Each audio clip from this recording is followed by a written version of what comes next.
Olá, seja muito bem-vindo ao Repensar. Estamos iniciando mais um programa e é sempre com muita alegria, agradecemos a sua companhia.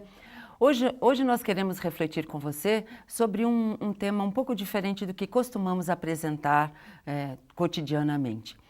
Queremos hoje começar a comemorar com você os 150 anos da publicação do livro O Evangelho segundo o Espiritismo.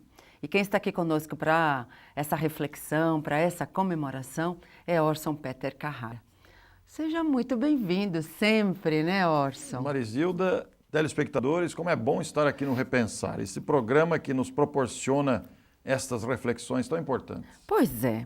Eu acho que datas importantes devem ser comemoradas, né? Não como uma coisa assim, um ritual diferenciado, mas como algo importante na nossa vida, né? Olha, Marisilda, o registro histórico de datas, de ocorrências, ele é muito importante, porque muito mais do que lembrar uma data, é o estímulo que esta lembrança oferece a outras pessoas que, talvez jovens de idade, de aproximação, no caso da doutrina espírita, como vamos citar hoje, 150 anos de O Evangelho segundo o Espiritismo, uma data magna. Somos protagonistas desta comemoração de Sesc Centenário. Pois é, eu acho que muitos estudiosos da doutrina dizem que nós estamos vivendo um momento importante, talvez tão importante como quando Jesus esteve entre nós, né? Porque era um momento de transformação também, né, Orson? Passados mais de 150 anos de O Livro dos Espíritos, o Evangelho foi publicado em 1864, em abril,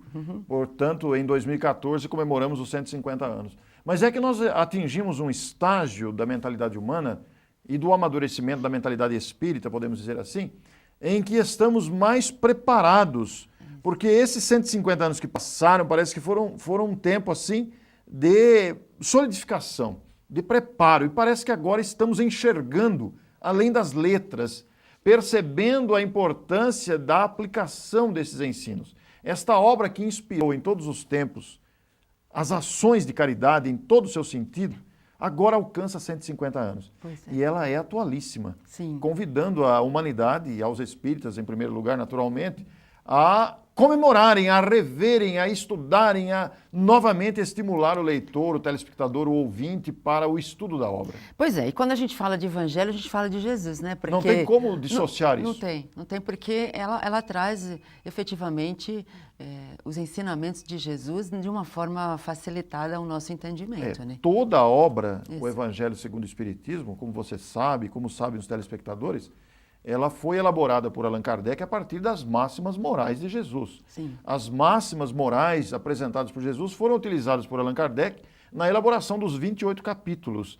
E esses capítulos vão comentando os ensinos de Jesus à luz do Espiritismo, com os comentários de Allan Kardec, o codificador, e acrescidos ainda das mensagens que ele selecionou concernentes ao tema que estava sendo tratado. Então dá para nós buscarmos orientação, esclarecimento, consolo das situações vivenciadas no nosso dia a dia no Evangelho, né? Sim, na verdade, o Evangelho segundo o Espiritismo é uma luz a nortear o caminho humano, né? Ali está de maneira muito didática, muito prática, muito fácil, para que nós, os estudiosos, os seres humanos, os espíritas ou os simpatizantes, aqueles que se aproximam da doutrina, tomarem conhecimento das orientações de Jesus, mas agora com a luz do Espiritismo. Pois é. E quando dizemos a luz do Espiritismo, nós vamos entender, por exemplo, a reencarnação, que ainda há dificuldade de aceitação por outras crenças, a imortalidade da alma de maneira tão clara, a comunicabilidade dos espíritos, a própria existência de Deus,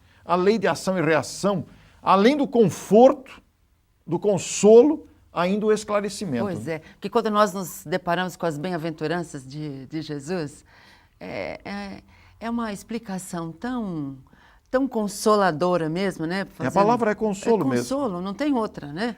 Que é interessante de você não só ler, mas de você estudar, entender aquilo que Jesus nos disse. E você usou a expressão há pouco aí, cotidiano, né? E aplicar isso naturalmente ao nosso cotidiano.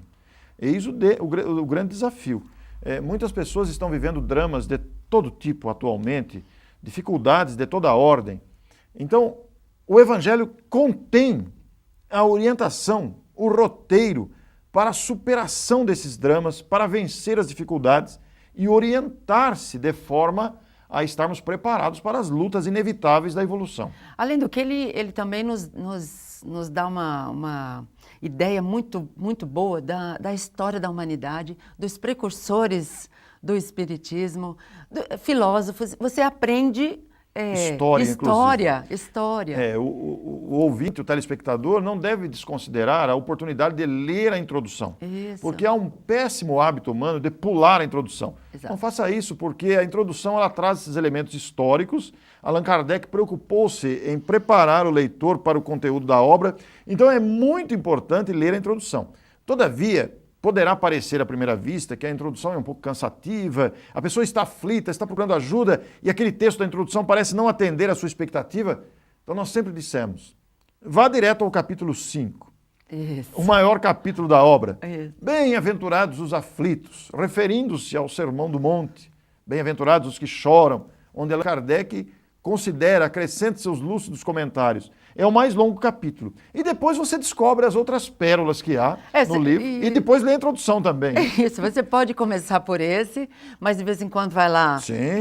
Lê um pouquinho da introdução e volta para o capítulo 5. Não perdendo as notícias históricas que lá estão, como você disse, mas aproveitando o conforto que há no desenrolar dos capítulos. Até porque você, para entender algumas situações nos outros capítulos, você tem que entender, você tem que ler as circunstâncias históricas da época. Para poder entender do que ele tá falando, do que se trata. Enfim, porque muitos ensinos, como você sabe, Marisilda, transmitidos por Jesus, se adequaram à época em que ele esteve entre nós, os costumes da época, os hábitos da época.